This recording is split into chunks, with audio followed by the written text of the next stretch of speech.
Kevin Patel તમારી સેવામાં short ફિલ્મનું અમદાવાદમાં સ્પેશિયલ સ્ક્રીનિંગનું આયોજન કરવામાં આવ્યું. જય શ્રી કૃષ્ણ બધાને.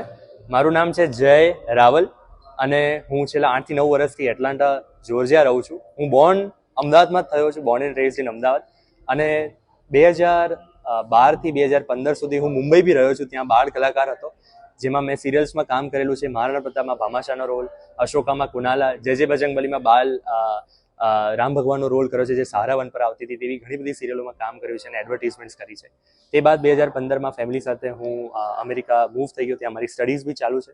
કોલેજમાં સ્ટુડન્ટ પણ છું અને ગુજરાત સ્ટેટ યુનિવર્સિટીનો સ્ટુડન્ટ છું, કોમ્પ્યુટર ઇન્ફોર્મેશન સ્ટુડન્ટ.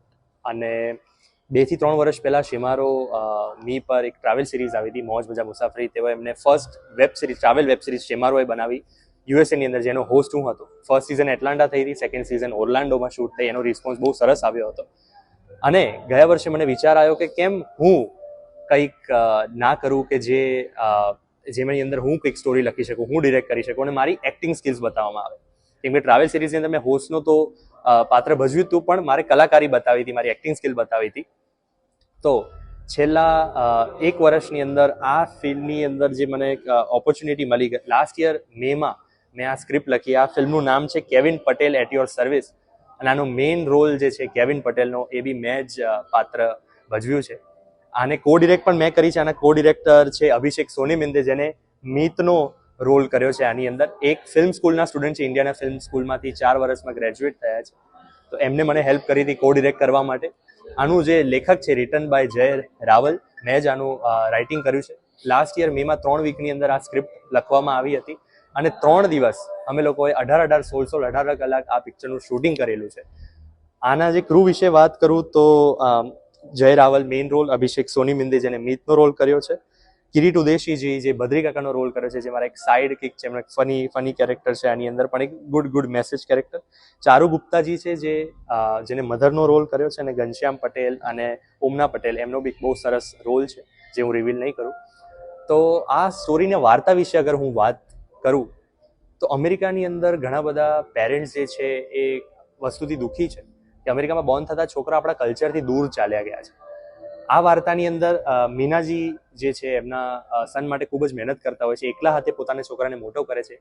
મીતના ફાધર નથી હોતા મૂવીની અંદર, અને માં ગરમ ખાવાનું બનાવતી હોય છે તો છોકરો કહે છે કે માં આઈ વોન્ટેડ ટાકોસ.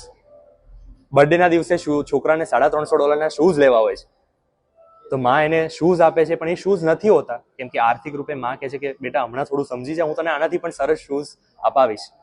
તો છોકરો ખાવાની થાળી મૂકીને મમ્મી પર ઘાંટો પાડીને જતો રહે છે. તો પછી મારી એન્ટ્રી થાય છે અને હું શું કરું છું, એક સ્ટોરીની જર્ની છે. આ 30 મિનિટની મૂવી છે, 30 મિનિટ્સનો રન ટાઈમ છે મૂવીનો. એટલે બહુ જ સરસ મેસેજ આપવામાં આવ્યો છે. એને મારો રીચ એ જ હતો કે ઇન્ડિયાથી તો ઘણી બધી પિક્ચરો વર્લ્ડ સુધી પહોંચતી હોય છે, પણ આપણી ગુજરાતી વાર્તા જે અમેરિકામાં કે વિદેશમાં રહેતા, ઓસ્ટ્રેલિયા હોય, કેનેડા હોય કે કોઈ બી વિદેશ છાત્રમાં રહેતા હોય, એ હું દુનિયા સુધી પહોંચાડી શકું. અને એ સૌભાગ્ય મને મળ્યો છે કેવિન પટેલથી. કેમ કે લાસ્ટ વીક જે ઇન્ટરનેશનલ ગુજરાતી ફિલ્મ ફેસ્ટિવલ થયો ઓસ્ટ્રેલિયાની અંદર, સિડની ઓસ્ટ્રેલિયા, જે 5th international Gujarati film festival હતો, તેમાં 2 ફિલ્મનું સિલેક્શન થયું હતું, એક વૃક્ષશ્રી અને Kevin Patel at your service, જેને અવોર્ડ મળ્યો છે. અને તે બાદ તરત હું ઇન્ડિયા આવ્યો. ઇન્ડિયા મારા ફ્રેન્ડ્સ એન્ડ ફેમિલી અને આપ સૌને બતાવવા માટે એનું સ્ક્રીનિંગ કરવામાં આવ્યું છે. તમને બધાને ક્વેશ્ચન હશે કે તમે આ ફિલ્મ ક્યાં જોઈ શકો છો? અત્યારે હાલમાં કેમ કે અત્યારે ફિલ્મ ફેસ્ટિવલમાં સબમિટ કરી છે, ઘણા બધા વર્લ્ડના ફિલ્મ ફેસ્ટિવલમાં સબમિટ કરવામાં આવી છે, એટલે કોઈ ઓફિશિયલ પ્લેટફોર્મ પર રિલીઝ નથી થઈ અત્યારે. પણ મારા સોશિયલ મીડિયા હેન્ડલ એક્ટર જય રાવલ કાં તો ફેસબુક પેજ ઉપર તમે ફોલો કરજો અને તમને જાણ મળી જશે કે ક્યાં તમને જોવા મળશે. તમારા નજીકના શહેરમાં કયા ફિલ્મ ફેસ્ટિવલમાં આ મૂવી તમને જોવા મળશે, અને થોડાક મહિનાઓ બાદ એને કયા ઓફિશિયલ હેન્ડલ પર કે કયા પ્લેટફોર્મ પર અમે રિલીઝ કરશું તેની પણ આપ સૌને જાણ કરીશું. બીજી એક સરસ વાત હું કહેવા માંગુ છું કે આનું મ્યુઝિક જે છે 8 થી 10 મ્યુઝિશિયને મળીને આની અંદર લાઈવ મ્યુઝિક આપ્યું છે, એ બી એટલાન્ટાની અંદર રહીને. આમાં 4 થી 5 જ એક્સપિરિયન્સ હતા પ્રોડક્શનની અંદર, જેમ કે સિનેમેટોગ્રાફર છે, એના એડિટર જે છે ફિલ્મ સ્કૂલના સ્ટુડન્ટ છે, અને અસિસ્ટન્ટ ડિરેક્ટર પણ છે અભિરાજસિંહ મંગરોલા.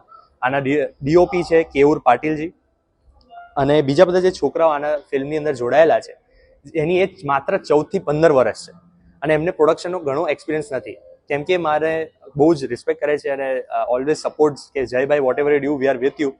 એ છોકરાઓ ઇન ગુડ ફિલ્મ, જયભાઈ વી આર વિથ યુ. જેમને ક્લેપ નતા કરતા આવડતું, સાઉન્ડ નતા કરતા આવડતું, 3 દિવસની અંદર એ છોકરા બધું શીખી ગયા અને ઓલવેઝ મારી સાથે હતા. તો આ એક લેબર ઓફ આર્ટ એવો છે કે તમારે એક્સપિરિયન્સ તમારો હોવો જરૂરી નથી હોતો. તમારી અંદર બસ એક હાર્ટ હોવો જોઈએ, ગુડવિલ હોવી જોઈએ, મહેનત કરવાની તાકાત હોવી જોઈએ કે તમે કંઈ પણ કરી શકો છો ગમે ત્યાં રહીને. તો કેવિન પટેલ મારા માટે એક બેબી જેમ છે આ મૂવી, કેમ કે એની વાર્તા બહુ સરસ છે. એટલાન્ટાની અંદર 2 થી 3 સ્ક્રીનિંગ થયા, ત્યાં લોકો ખૂબ જ રિલેટ થયા. ત્યાં બા દાદાઓ રડી પડ્યા છે આ મૂવી જોઈને, એનું રિએક્શન જોઈને, કે જે વર્ષોથી અમેરિકા રહેતા હોય ને એમને પોતાના નજરે આ વાર્તાઓ જોઈ છે, એમના ગ્રાન્ડ ચિલ્ડ્રન્સ હોય કે એમના છોકરાઓના રૂપે કે એમના ફ્રેન્ડ્સ એન્ડ ફેમિલીમાં આવા દાખલાઓ જોયા હોય કે મા બાપ 70-80 કલાક અમેરિકામાં કામ કરતા હોય છે અને કદાચ બા દાદા ના હોય તો છોકરાઓને પૂરતો સમય આપવા માટે ટાઈમ નથી હોતો એમની પાસે. તો છોકરાઓ એક અમેરિકન કલ્ચરમાં એમની રીતે જ મોટા થતા હોય છે, જે આપણા કલ્ચરથી એમને દૂર લઈ જતા હોય છે. એટલે આ મેસેજ એ બધા જ છોકરાઓ સુધી હું પહોંચાડવા માંગુ છું, એ પેરેન્ટ્સ સુધી પહોંચાડવા માંગુ છું કે છોકરાઓ આમાં કોઈ બી એક છોકરું આનાથી જોઈને શીખશે કે માની વેલ્યુ, ફાધરની વેલ્યુ, પેરેન્ટ્સની વેલ્યુ કરશો તો લાઈફમાં ખૂબ જ આશીર્વાદ મળશે.